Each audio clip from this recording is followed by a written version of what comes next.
Hello friends, welcome to my YouTube channel CK student help hub. आज भारतीय इतिहास, आधुनिक भारतीय स्वतंत्रता संग्राम से 50 ऑब्जेक्टिव क्वेश्चन हम लोग देखेंगे। जो भारतीय स्वतंत्रता संग्राम में अनेकों वीर सपूत की कुर्बानी की गाथा को याद कर हमारा हृदय कांप जाता है, मन करुणामय से भर जाता है। जो हमारे लिए, इस देश के लिए हंसते हंसते कुर्बान हो गए, उन्हीं के गाथाओं से आज 50 ऑब्जेक्टिव क्वेश्चन को देखते हैं, जो हर एग्जाम के लिए, आपके शिक्षा कोर्स के लिए जरूरी है। चलिए देखते हैं। पहला क्वेश्चन है, महात्मा गांधी की आत्मकथा किस भाषा में है? सबसे पहला क्वेश्चन आ रहा है महात्मा गांधी।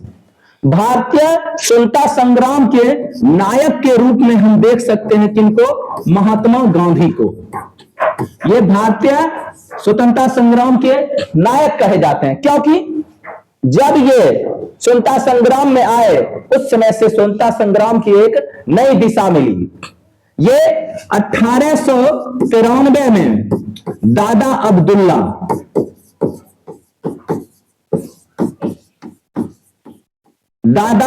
अब्दुल्ला के वकालत करने दक्षिण अफ्रीका गए थे। उन्हीं यानी दादा अब्दुल्ला ने ही उन्हें लेकर दक्षिण अफ्रीका गए थे। दादा अब्दुल्ला आप सब जानते हैं। गांधी जी का जन्म जो हुआ था 2 अक्टूबर 1869 पोरबंदर, गुजरात के पोरबंदर में।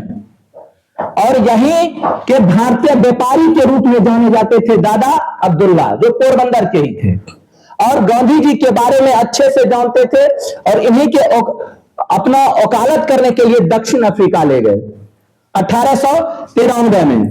और वहां जाने के बाद गांधी जी ने एक नया इतिहास रचा, रंगभेद नीति को दूर किया, टॉल्स्टॉय की स्थापना किए, गोपाल कृष्ण गोखले से मिले, राजनीतिक ग्रुप बनाया, सत्य अहिंसा सत्याग्रह का पहला प्रयोग दक्षिण अफ्रीका में किए, अहिंसा का पहला प्रयोग भी दक्षिण अफ्रीका में किए गांधी जी ने।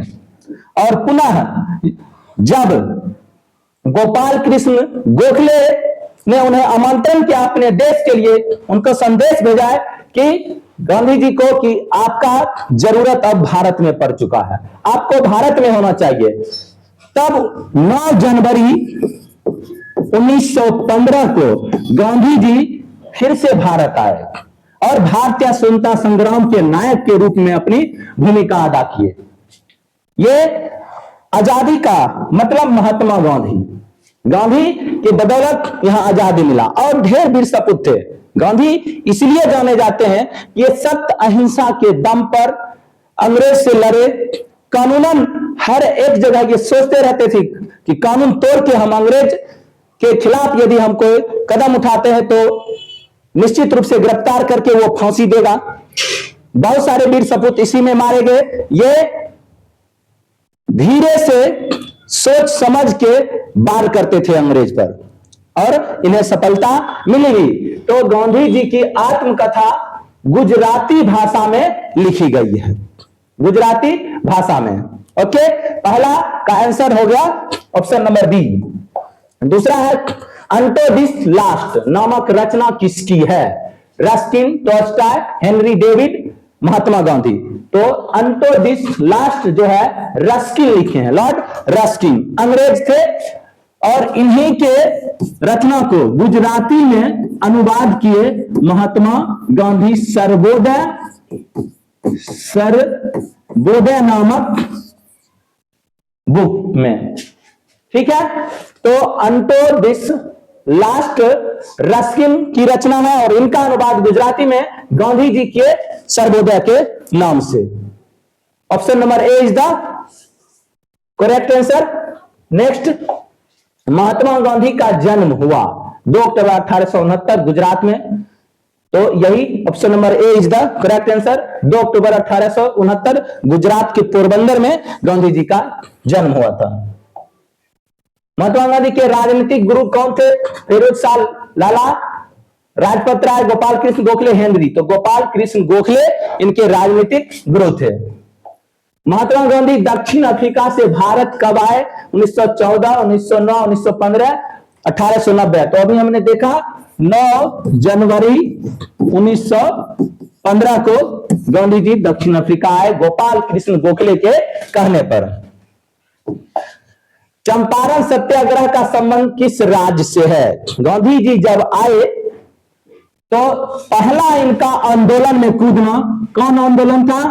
चंपारण सत्याग्रह। चंपारण सत्याग्रह जिसमें नील के खेती 3 कठिया प्रणाली अंग्रेज ने लागू किया हुआ था। 3 कठिया प्रणाली अर्थात 1 बीघा में 20 कट्ठा में से 3 कट्ठा हर हाल में नील की खेती करना होगा भारतीय को। और इसी के विरोध में यह आंदोलन चल रहा था। और जब राजकुमार शुक्ल जाने कि गांधी जी अब भारत आ चुके हैं तो उन्होंने इन्हें आमंत्रण किया, बुलाए कि आप यहां आइए और यहां जांच कीजिए और हमारे आंदोलन को सफलता प्राप्त करवाइए।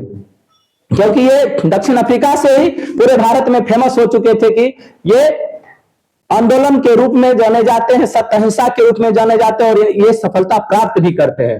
तो चंपारण सत्याग्रह बिहार, उत्तर प्रदेश, मध्य प्रदेश, महाराष्ट्र, तो बिहार के चंपारण में हुआ था।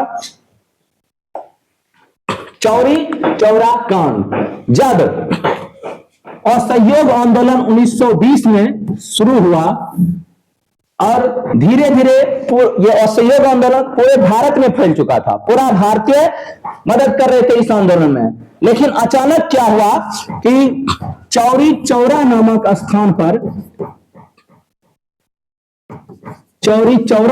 स्थान पर आंदोलन जब चल रहा था 21 पुलिसकर्मियां आंदोलनकर्ता पे बरस पड़े और उसके विरोध में उन्हें 21 पुलिसकर्मी और एक अधिकारी को 22 पुलिसकर्मी अर्थात जेल में बंद करके केरोसिन तेल छीट के उन्हें जिंदा जला दिया गया।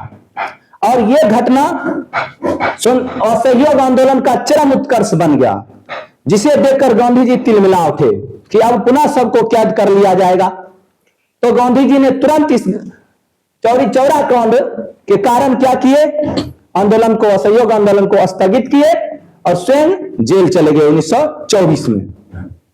ये आपका 1922 में चौरी चौरा कांड हुआ था, 5 फरवरी 1922 में। तो option number A is the correct answer.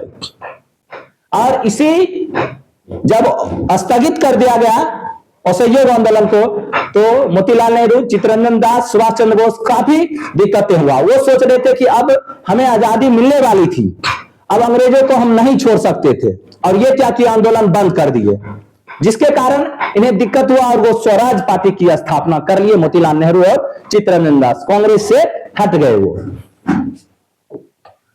1920 में किस महान नेता की मृत्यु हुई थी? महात्मा गांधी, फिरोज शाह, बाल गंगाधर तिलक? कोई नहीं, बाल गंगाधर तिलक की मृत्यु 1920 में हुई थी। करो या मरो का नारा किसने दिया? गांधी जी, तिलक, गोखले, सुभाष चंद्र बोस? तो गांधी जी ने करो या मरो का नारा दिया था। दिल्ली चलो का नारा किसने दिया? सुभाष गांधी, लाला लाजपत राय, गोखले? तो सुभाष चंद्र बोस ने दिल्ली चलो का नारा दिए थे। सर की उपाधि किसने वापस कर दी थी? जब हमारा देश में एक उग्र, जिस घटना का वर्णन करते मन कांपने लगता है, जालियांवाला बाग हत्याकांड पंजाब के अमृतसर में घटित हुआ 13 अप्रैल 1919 को। और उसी घटना को लेकर गांधी जी और रविन्द्रनाथ टैगोर और हर एक भी सपूत का मन चेंज हो गया। वो सभी अंग्रेज के सहयोगी थे उससे पहले, लेकिन अब उसके असहयोगी बन गए, विरोधी बन गए। यहां से सोच लिया अब इसको अपने देश से भगाना है। ऐसे वो सोच रहे थे शासन को सुधार करे अंग्रेज, बस हमें हो गया। लेकिन इस घटना के बाद वो क्या किए? विभिन्न उपाधि का त्याग किए, सभी भारतीयों को बोले आप अंग्रेज का साथ देना बंद करिए। और इसी के कारण असहयोग आंदोलन भी आया। तो सर की उपाधि किसने? रविन्द्रनाथ टैगोर ने लौटा दिया था। नमक कानून किसने तोड़ा? फिर असहयोग आंदोलन के बाद सविनय अवज्ञा आंदोलन, सविनय अवज्ञा आंदोलन 1930 में हुआ। और ये शुरू होता है दांडी यात्रा से। सविनय अवज्ञा आंदोलन जो शुरू हुआ था दांडी यात्रा से। तो यही दांडी यात्रा क्यों किया गया था? नमक कानून तोड़ने के लिए। पैदल 78 अनुयायी के साथ गांधी जी क्या किए? 234 किलोमीटर की लगभग दूरी तय करके वहां नमक बना के नमक कानून तोड़े और वहां से सविनय अवज्ञा आंदोलन की शुरुआत हो जाती है। तो मोतीलाल नेहरू, महात्मा गांधी, मदन मोहन मालवीय, चंद्रशेखर आजाद किसने तोड़े? महात्मा गांधी ने। 1917 में चंपारण गांधी जी किसके अनुरोध पर आए? Rajendra Prasad, Aurobindo Ghosh, Gopal Krishna Gokhale, Rajkumar Shukla. Option number D is the correct answer. Tolstoy Ashram की स्थापना किसने की? जब गांधी जी दक्षिण अफ्रीका गए थे तो वहां उन्होंने यहां जैसे क्या कहते हैं, हाँ, साबरमती आश्रम है, उसी प्रकार वहां टॉलस्टॉय दक्षिण अफ्रीका में महात्मा गांधी जी ने क्या किए थे? स्थापित किए थे। महात्मा गांधी के बचपन का क्या नाम था? महात्मा गांधी के बचपन का नाम मोहनदास करमचंद गांधी, मोहनदास करमचंद गांधी था, मोहनदास करमचंद गांधी। और इनके माता पिता प्यार से इन्हें मोनी या मोनिया बोलते थे। मोनी या मोनिया, दोस्त लोग इन्हें मोहन भी बोलते थे। तो सही आंसर मोनी या मोनिया हो जाएगा। गांधी जी अपना राजनीतिक गुरु किसे मानते थे? मदन मोहन मालवीय, ज्योतिबा फुले, मुंशी प्रेमचंद, गोपाल कृष्ण गोखले को गांधी जी अपना राजनीतिक गुरु मानते थे। गांधी जी ने असहयोग आंदोलन किस वर्ष आरंभ किए? 1920, 1922, 1930, 1942। देखिए 1920 जो था आपका असहयोग आंदोलन, असहयोग आंदोलन, ठीक है। 1922 को कौन घटना हुआ? चौरी चौरा कांड।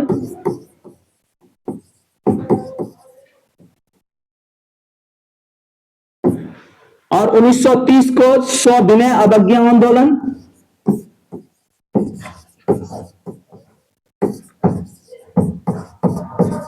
हुआ। और 1942 को भारत छोड़ो आंदोलन, भारत छोड़ो आंदोलन 1942 को। तो ये सभी घटना इस समय में हुआ। तो ये क्वेश्चन है असहयोग आंदोलन, तो असहयोग आंदोलन 1920, option number A is the correct answer. Bengal विभाजन की घोषणा किसने की? देखिए इस समय बंगाल विभाजन के समय यानी कौन किए थे? Lord Curzon.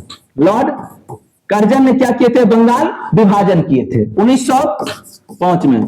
अंग्रेज गवर्नर काफी क्रूर था, अत्याचारी था। इन्होंने हिंदू मुस्लिम की एकता को भंग करने के लिए बंगाल प्रदेश में मुस्लिम बहुल क्षेत्र बना दिए और बिहार में हिंदू बहुल क्षेत्र बना दिए। और ये इन दोनों को अलग करके फूट डालो और शासन करो की नीति अपनाना चाहते थे। और इसी के द्वारा वो बंगाल विभाजन कर दिए, फूट डालो और शासन करो।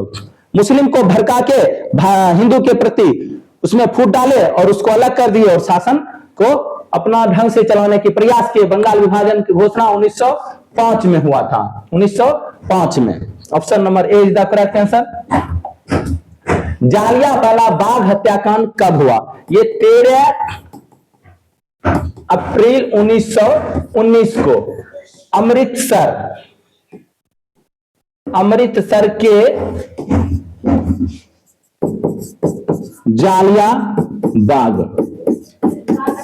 में हुआ था, जिसमें जनरल डायर ने क्या किए? अंधाधुंध गोली चलाने का आज्ञा दे दिया भारतीय सेना। यहां हुआ क्या था कि इस समय 1919 में एक कानून अंग्रेज बनाया, रॉलेट एक्ट। बिना दलील बिना अपील का किसी भी को गिरफ्तार करके उसको सजा सुनाया जाता था इस कानून के तहत। तो इसी कानून के विरोध में, किस कानून के विरोध में? Rowlatt act. इसे काला कानून भी बोला जाता है, रॉलेट एक्ट को काला कानून भी बोला जाता है। इसी कानून के विरोध में क्या किए?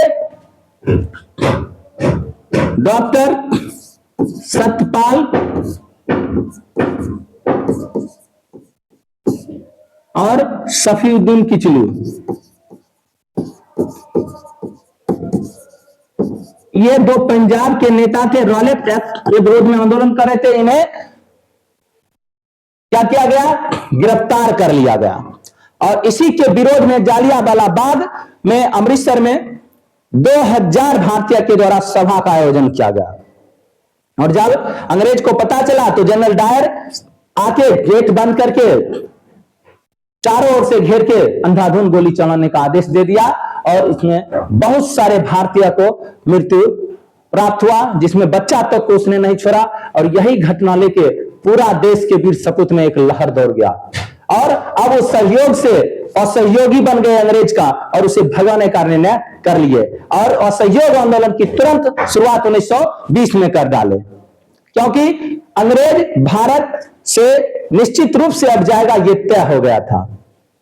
तो जालियांवाला बाग हत्याकांड 1919 में, option number B is the correct answer. Bharat छोड़ो आंदोलन किस वर्ष आरंभ हुआ? अभी तुरंत हमने देखा 1942 में कौन सा आंदोलन हुआ, असहयोग आंदोलन। 1930 में सविनय अवज्ञा आंदोलन। 1942 में भारत छोड़ो आंदोलन। तो option number C is the correct answer, Bharat छोड़ो आंदोलन 1942 में हुआ। काला कानून किसे कहा जाता है? अभी हमने देखा काला कानून किसे कहा जाता है, रॉलेट एक्ट को। Option number A is the correct answer. Poona समझौता किस वर्ष हुआ? 1932, 34, 52, 47। तो 1932 में पूना समझौता, option number A is the correct answer. 1932 में पूना समझौता हुआ। 1942 में कौन सा आंदोलन, 1942 में अभी देखे कौन भारत छोड़ो आंदोलन हुआ था? किस का प्रकाशन अब्दुल कलाम आजाद, भारत के प्रथम शिक्षा मंत्री, भारत के प्रथम शिक्षा मंत्री थे अबुल कलाम आजाद। एक अब्दुल कलाम आजाद है, ये अबुल कलाम आजाद हैं। वो एक साइंटिस्ट थे और ये आपका शिक्षाविद थे। तो न्यू इंडिया अल हिलाल की रचना किए थे अबुल कलाम आजाद। बिहार में चंपारण सत्याग्रह कब हुआ? चंपारण सत्याग्रह कब हुआ? तो अभी देखा 1917 को हुआ था। रॉलेट एक्ट किस वर्ष पारित हुआ? 1919 को। रॉलेट एक्ट कब लागू हुआ? 1919 को। महात्मा गांधी ने पहला किसान आंदोलन कहां किया? चंपारण में पहला किसान आंदोलन, और तुरंत दूसरा अहमदाबाद में, और तीसरा फिर खेड़ा में। और सभी आंदोलन सफलता पे सफलता मिलते रहा। Option number B. फिर 1920 में कौन सा आंदोलन हुआ? और सहयोग आंदोलन 1920 में। खिलाफत आंदोलन 1919 में। ये तुर्की में खलीफा पद को अंग्रेज ने क्या किया? समाप्त कर दिया। खलीफा पद को समाप्त कर दिया तो उसे वहां आंदोलन, खिलाफत आंदोलन चालू हुआ। इसका विरोध किया जा रहा था। भारतीय मुसलमान ने भी क्या किया कि ये खलीफा पद को कायम करने के लिए आंदोलन शुरू किया। और तब जाके यहाँ 1919 में क्या हुआ? खिलाफत आंदोलन हुआ। और पुनः सविनय अवज्ञा आंदोलन ये आपका 1930 में, और सहयोग आंदोलन 1920 में। और फिर जब असहयोग आंदोलन चालू हुआ तो खिलाफत आंदोलन इसी में मिल गया और हिंदू मुस्लिम एक होकर पूरे भारत में इस आंदोलन को चलाए। लेकिन चौरी चौरा कांड के साथ ही असहयोग आंदोलन को भी स्थगित करना पड़ा 5 फरवरी 1922 को। और भारत छोड़ो 1942 को हुआ। तो 1920 में कौन हुआ? Option number C is the correct answer, असहयोग आंदोलन। दांडी किस राज्य में है? बिहार, गुजरात, उत्तर प्रदेश, पंजाब। तो गुजरात में दांडी है, जो नमक कानून, दांडी यात्रा नमक कानून तोड़ने के लिए शुरू किया गया था। सविनय अवज्ञा आंदोलन का आरंभ कब किसने किया? गांधी, जवाहरलाल नेहरू, अब्दुल कलाम आजाद, सुभाष चंद्र बोस। तो इसका सही आंसर हो जाएगा आपका ऑप्शन नंबर ए, महात्मा गांधी। दांडी मार्च से कौन सा आंदोलन शुरू हुआ? सविनय अवज्ञा आंदोलन। साइमन कमीशन भारत कब आया? देखिए साइमन कमीशन जो है, जो लाया गया भारत में 1928 को। और साइमन कमीशन का विरोध किस कौन कर रहे थे? लाला लाजपत राय, जिनके लाठी चार्ज के कारण उनकी मृत्यु भी हो गई थी। तो साइमन कमीशन भारत कब आया? 1928। Option number B is the correct answer. 1919 के अधिनियम को क्या कहा जाता है? Rowlatt act, Minto, Morley Minto सुधार एक्ट, मॉन्टेग्यू जेम्स फोर्ड सुधार act. Option number C is the correct answer. 1919 के अधिनियम को क्या बोला जाता है? मॉन्टेग्यू जेम्सफोर्ड सुधार एक्ट। स्वराज पार्टी के संस्थापक कौन थे? अभी हमने बताया। चौरी चौरा कांड के बाद असहयोग आंदोलन स्थगित किया गया और उसी से क्या किए? कांग्रेस से अलग पार्टी की स्थापना मोतीलाल नेहरू और CR दास, चित्तरंजन दास ने दोनों मिलकर किया। तो बी और सी दोनों इसका आंसर हो जाएगा। असहयोग आंदोलन की शुरुआत किसने की? तो असहयोग आंदोलन की शुरुआत महात्मा गांधी ने किए। सविनय अवज्ञा आंदोलन की शुरुआत कब हुआ? 1930 में सविनय अवज्ञा आंदोलन की शुरुआत हुआ। गांधी इरविन समझौता कब हुआ? देखिए, गांधी 1928, 1930, 1931, 1932। तो गांधी इरविन समझौता 1931 में हुआ, जिस समय लंदन में गोलमेज सम्मेलन हो रहा था। गांधी जी को बुलाया जा रहा था। तीन गोलमेज सम्मेलन लंदन में हुआ, जहां पे भीमराव अंबेडकर तीनों गोलमेज सम्मेलन में थे, लेकिन गांधी जी नहीं जा रहे थे। जब पहले गोलमेज सम्मेलन में नहीं गए तो गांधी इरविन ने क्या किया? दिल्ली में समझौता किया और समझौता यह हुआ कि गांधी जी क्या बोले? हम असहयोग आंदोलन शुरू कर चुके हैं और अभी नहीं जा सकते, आप मेरे वादे को पूरा करिए, मेरी मांगे को पूरा करिए। यहां पे समझौता के रूप में गांधी जी ने बोला कि हमारे भारतीय कैदी को रिहा कर दीजिए, सभी को।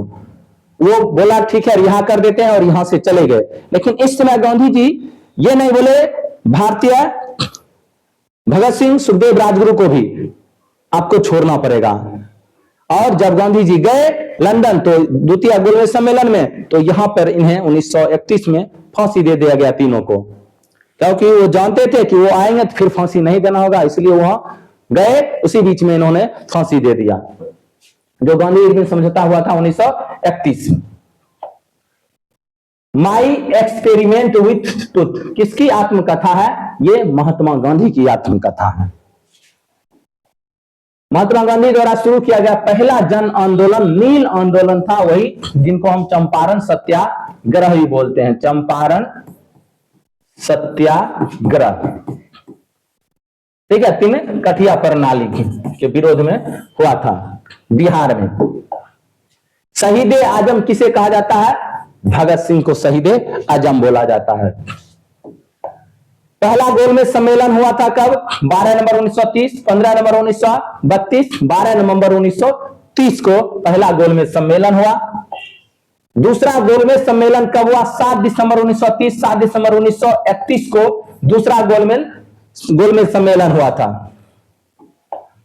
तृतीय गोलमेज सम्मेलन कब हुआ था? 24 दिसंबर 1932, 17 नवंबर 1931, 17 नवंबर 1932। तो 17 नवंबर 1932 को तृतीय गोलमेज सम्मेलन हुआ। याद रखिएगा, तीनों गोलमेज सम्मेलन में डॉक्टर भीमराव अंबेडकर,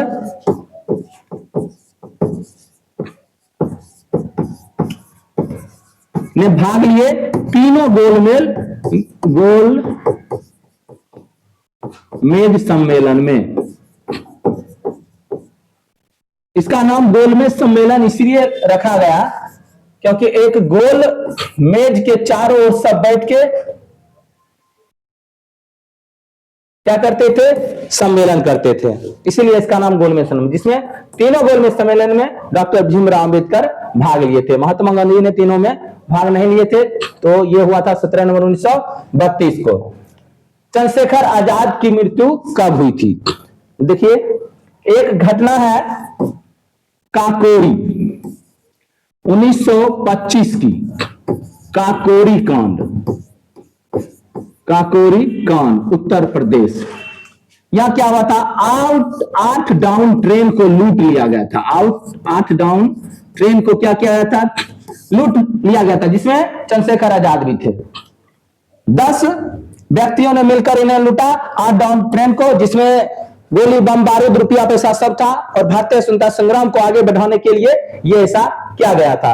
तो यहां पे कुछ व्यक्ति को गिरफ्तार कर लिया गया, जिसमें चंद्रशेखर आजाद भाग गए यहां से, और वो कसम खाए कि अंग्रेज की एक भी गोली हमें छू नहीं सकता है। लेकिन क्या हुआ कि एक भारतीय घुसपैठ ने क्या किया? अंग्रेज को सूचना दे दिया कि अल्फ्रेड बाग में छिपा हुआ है कौन? चंद्रशेखर आजाद। और यहीं पे हमला हुआ चंद्रशेखर आजाद के ऊपर और ये गोली चलाते रहे दोनों, और गोली चलते रहे, और अंत में जब एक गोली बचा तो अल्फ्रेड बाग में चंद्रशेखर आजाद स्वयं ने अपने आप को गोली मार के अपनी जान दे दी, क्योंकि वो कसम खाए थे कि हमारे शरीर को एक भी गोली अंग्रेज का छू नहीं सकता है। कब ये मृत्यु को प्राप्त किया? 1931, 1932, 1928, 1929। तो चंद्रशेखर आजाद की मृत्यु जो 1928 में हुई थी। काकोरी कांड कब हुआ था? 1925 में। नेक्स्ट, 8 अप्रैल 1929 ईस्वी को केंद्रीय लेजिस्लेटिव असेंबली में बहरे कानों को आवाज सुनाना है। इसी पर्चे के साथ कौन? भगत सिंह और बटुकेश्वर दत्त ने खाली असेंबली में क्या किए? बम फेंक दिए। लेकिन अंग्रेज वहां इन्हें कानून गलत रूप से क्या क्या गिरफ्तार कर लिया और फांसी आगे चलकर दे दिया इन्होंने। तो 8 अप्रैल 1929 को क्या किया? भगत सिंह और बटुकेश्वर दत्त ने केंद्रीय असेंबली में बम फेंके। लाला लाजपत राय पर लाठी चार्ज कब किया गया? 30 अक्टूबर 1928, 30 अक्टूबर 1930। 30 अक्टूबर 1928 को क्या हुआ? साइमन कमीशन, साइमन कमीशन के विरोध में क्या किए? विरोध में ये आंदोलन कर रहे थे, प्रदर्शन कर रहे थे, ठीक है, साइमन कमीशन के विरोध में, जो कि 1928 में आया था।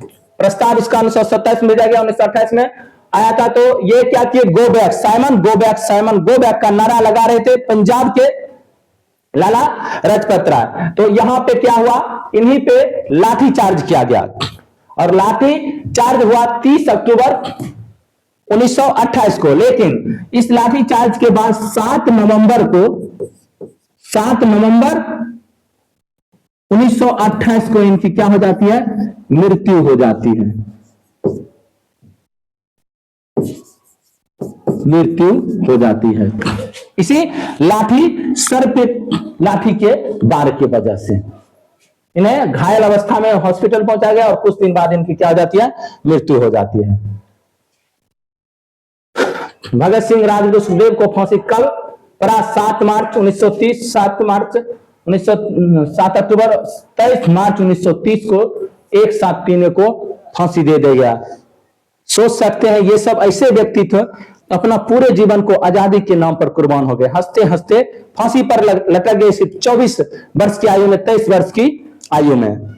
और आज हम आजादी का अलग मीनिंग निकालते हैं कि आजादी मतलब क्या। ये आप देख रहे हैं कि आज देश आजादी के दौर में किस रूप से उस गुलामी से भी आज बदतर हालत देश की हो चुकी है, इस भ्रष्टाचार के वजह से।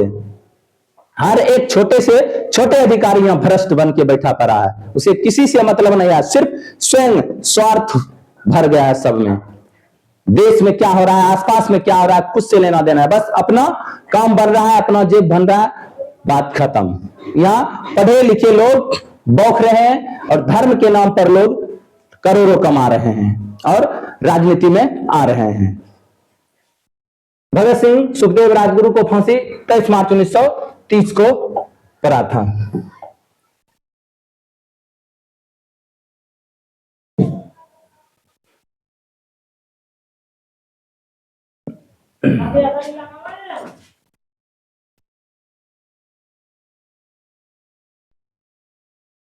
देखिए 23 मार्च 1930 नहीं, 23 मार्च 1931 को होगा। Option number D is the correct answer. इन्हें फांसी दिया गया था 23 मार्च 1931 को। लाला लाजपत राय की मृत्यु कब? अभी हमने बताया कि उन्हें 30 अक्टूबर 1928 को उन पर लाठी चार्ज किया गया, और 17 नवंबर 1928 की उनकी क्या हो जाती है? मृत्यु हो जाती है। तुम मुझे खून दो, मैं तुम्हें आजादी दूंगा का नारा किसने दिया? सुभाष चंद्र बोस ने। तो आज हम भारतीय स्वतंत्रता संग्राम से 50 ऑब्जेक्टिव क्वेश्चन देखे, जो एग्जाम की दृष्टि से काफी महत्वपूर्ण है। फिर अगले वीडियो में हम मिलेंगे, तब तक के लिए धन्यवाद, जय हिंद।